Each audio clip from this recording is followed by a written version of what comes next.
برادران ملت اسلامیہ، السلام علیکم ورحمۃ اللہ وبرکاتہ۔ الحمد للہ الحنان المنان الذي خلق الانسان وعلمه البیان، والصلاة والسلام على رسوله سید الانس والجان وعلى آلہ واصحابہ ذوی الخیر والاحسان، اما بعد فاعوذ باللہ من الشیطان الرجیم، بسم اللہ الرحمن الرحیم۔ فاما الزبد فيذهب جفاء واما ما ينفع الناس فيمكث في الارض كذلك يضرب الله الامثال، صدق اللہ مولانا العظیم۔ بارگاہ رسالت معاب صلی اللہ علیہ وسلم میں درود پاک کا ہدیہ پیش کریں۔ اللہم صل علی سیدنا محمد معدن الجود والکرم وآلہ واصحابہ الکرام وابنہ الکریم وبارک وسلم صلاۃ دائمۃ سرمدا ابدا۔ مجھے اس بات کا احساس ہے کہ آج جمعہ ہم اس مسجد میں ادا کر رہے ہیں جہاں پر آپ تمامی حضرات تجارت کے اس مرکز میں اللہ کا ایک گھر قائم کیے ہوئے ہیں، اور جہاں تک میرا گمان ہے کہ تقریباً سارے لوگ تاجر حضرات ہیں، سب کسی نہ کسی تجارت سے لگے ہوئے ہیں۔ تجارت کی منڈی میں زیادہ طور پر تاجروں کا ہی آنا جانا اور انہی کا رہنا ہے، اور آپ نے اس بات کا احساس کیا یا پچھلے بزرگوں نے اس کا خیال ضرور رکھا کہ تجارت ہوتی رہے لیکن اللہ کی یاد سے غافل نہ رہیں، اسی لیے یہ مسجد قائم ہوئی، ورنہ بازاروں میں مسجد کہاں ہوتی ہے۔ اللہ تعالیٰ اس مسجد کے قائم کرنے والے اور عبادت کی طرف توجہ دینے والوں کو شاد و آباد رکھے، اور ان کی قبروں میں اللہ تعالیٰ اس کا ثواب پہنچائے۔ چند باتیں یہ عرض کر کے پھر میں آگے رخصت ہوتا ہوں۔ پہلی بات تو یہ ہے کہ یہ تجارت اسلام کا ایک بڑا حصہ ہے، بلکہ یوں سمجھ لیں کہ حدیث پاک میں ہے نماز کے بعد سب سے افضل عمل حلال رزق کی تلاش کرنا۔ نماز اہم العبادات ہے، افضل العبادات ہے، اور قرآن پاک میں بھی اللہ تعالیٰ سورۃ الجمعہ میں یوں فرماتا ہے فَإِذَا قُضِيَتِ الصَّلَاةُ فَانتَشِرُوا فِي الْأَرْضِ، جب نماز ہو جائے تو زمین میں پھیل جاؤ، اپنی روزی تلاش کرو۔ نماز کے بعد حلال روزی تلاش کرنا یہ افضل ترین عبادات میں سے بھی ہے۔ اسلام میں ایک عبادت ہے یہ۔ تجارت کرنے والا اس کو دنیا پرست اس وقت کہا جائے گا جب اس کے سینے پر، اس کے دل پر دنیا غالب آ گئی، مال غالب آ گیا اور اللہ رسول کو چھوڑ دیا ہو، ورنہ وہ ذکر الہی کے ساتھ 24 گھنٹے تجارت کر رہا ہو تو وہ دین میں ہی ہے، وہ عبادات میں ہی ہے۔ اور اسی لیے میرے آقا صلی اللہ علیہ وسلم کے پاس ایک صحابی نے آ کر کے عرض کیا تھا کہ میں گھروں کی تعمیر کرتا ہوں، معمار ہوں، مستری جس کو آپ کہیں گے، میرا کیا ہوگا آخرت میں؟ حضور پاک صلی اللہ علیہ وسلم نے فرمایا تم ابراہیم علیہ السلام کے ساتھ قیامت میں اٹھائے جاؤ۔ اور ایک صحابی نے کہا میں درزی ہوں، کپڑے سلتا ہوں، تو ان کے متعلق کہا رسول پاک صلی اللہ علیہ وسلم نے تم حضرت ادریس علیہ السلام کے ساتھ اٹھائے جاؤ۔ لوہے کا کام کرنے والے ایک صحابی تھے، انہوں نے کہا میرا کیا انجام ہے؟ حضور پاک صلی اللہ علیہ وسلم نے فرمایا تم حضرت داؤد علیہ السلام کے ساتھ اٹھائے جاؤ۔ ایک صحابی نے کہا یا رسول اللہ صلی اللہ علیہ وسلم میں تجارت کرتا ہوں، میں مال کی تجارت کرتا ہوں۔ حضور نے فرمایا اگر دو چیزیں تو قائم رکھتا ہے زندگی میں، سچ بولنا اور جھوٹی قسم نہ کھانا، تو قیامت کے دن میرے ساتھ اٹھایا جائے گا۔ یہ ہر تاجر کے لیے یہ دو چیزیں میرے مصطفیٰ نے بیان فرمائی، باقی سب کے لیے ہے اس نبی کے ساتھ اٹھایا جائے گا، اس نبی کے ساتھ اٹھایا جائے گا، لیکن تاجر اللہ کے رسول کے ساتھ اٹھایا جائے گا، میرے آقا محمد مصطفیٰ صلی اللہ علیہ وسلم کے ساتھ اٹھایا جائے گا۔ لیکن اس کے لیے دو شرطیں ہیں، اور وہ دو شرطوں میں اکثر لوگ پھسل جاتے ہیں۔ ایک، جھوٹ بول کر تجارت نہ کرے، کسی سے وعدہ خلافی نہ کرے، اور اپنے مال کو بیچنے میں قسم نہ کھائے۔ جیسے سارے اکثر لوگوں کا ایک طریقہ یہ بنا ہوا ہے کہ قسم کھا کر کے اپنے مال کو پکا کر دکھانے کے لیے اور مضبوط کرنے کے لیے اللہ کی قسمیں کھاتے ہیں. اللہ کی قسم یہ مجھ کو اتنے میں پڑا ہی نہیں ہے، یہ اتنے کا مجھے پرورتا ہی نہیں ہے، فلاں فلاں، یہ جو جملے تاجروں کے اندر مشہور ہیں.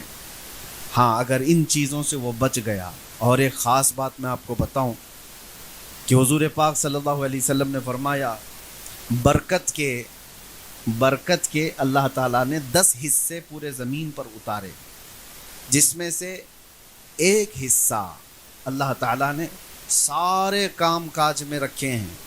جاب کرنے والے، کھیتی باڑی کرنے والے، زراعت والے، جتنے بھی کام ہیں ان میں برکت کا ایک حصہ، اور تجارت میں 9 حصے اللہ نے رکھے. برکت کے 9 حصے اللہ نے تجارت میں رکھے. اسی لیے مسلمانوں کو یہ کہا جاتا تھا کہ چھوٹا سا بھی حصہ کیوں نہ ہو تجارت کرو، چاہے وہ ٹوپی بیچنا ہو کہ مسواک بیچنا ہو. تجارت میں اللہ تعالیٰ نے برکت رکھا. اس کی وجہ کیا ہے میں آپ کو بتاؤں. میں نوکری پیشہ لوگوں کے خلاف نہیں بولتا، لیکن دونوں میں بڑا فرق ہے. نوکری کرنے والا، ایک جاب کرنے والا کسی بڑی کمپنی میں ہو، چھوٹی کمپنی میں ہو، اور ایک تجارت کرنے والا، دونوں میں بڑا فرق ہے. فرق یہ ہے کہ نوکری کرنے والے کی فکس اماؤنٹ آتی ہے. اس کی اگر سیلری 50,000 ہے تو وہ 50,000 مہینے کے اخیر میں یا مہینے کے شروع میں اس کو مل جانی ہے. اس کی تنخواہ اس کو پکی ہے. تو جاب کرنے والے کی تنخواہ اس کو پکا ملنے والی ہے، اسی لیے وہ زیادہ ٹینشن لیتا ہی نہیں، اس کو کسی کی فکر نہیں. مہینہ ختم ہوتے میری سیلری آ جائے گی. گورنمنٹ جتنے بھی جاب کرنے والے لوگ ہیں ان کو اکثر ہم نے دیکھا ہے کہ وہ کمفرٹ زون میں جینے کے عادی ہو گئے ہیں. بالکل آرام سے، ان کو کوئی دوسری چیزیں چاہیے نہیں. بھائی میں گورنمنٹ امپلائی ہوں، مہینے کے ختم میں میری 50,000 1,00,000 سیلری آ جاتی. ان کو نہ فاتحہ درود کی ضرورت ہے، نہ گھر میں کچھ اگربتی جلانے کی ضرورت ہے، ٹینشن ہی نہیں ہے، تنخواہ آ رہی ہے. اور ادھر تاجر کا حال یہ ہے 50,000 بھی کسی بزنس میں لگایا تو روز دل دھڑکتا رہتا ہے، لگ کے آئے گا کہ ڈوب جائے گا، یہ ڈوبے گا کہ آئے گا، ڈوبے گا کہ آئے گا. روزانہ یہ دعاؤں میں بھی ہے، علماء کے پاس بھی ہے، فاتحہ درود بھی گھر میں ہے، اور اللہ سے لگا ہوا ہے کہ مولا میرے مال کو نقصان ہونے سے بچا لے. تو اس کا تعلق اللہ سے زیادہ بڑھ جاتا ہے. اسی لیے کہا گیا ہے نوکری پیشے والے سے زیادہ تاجر کا توکل اللہ کی ذات پر ہوتا ہے. اللہ کی ذات پر اس کا یقین زیادہ ہو جاتا ہے.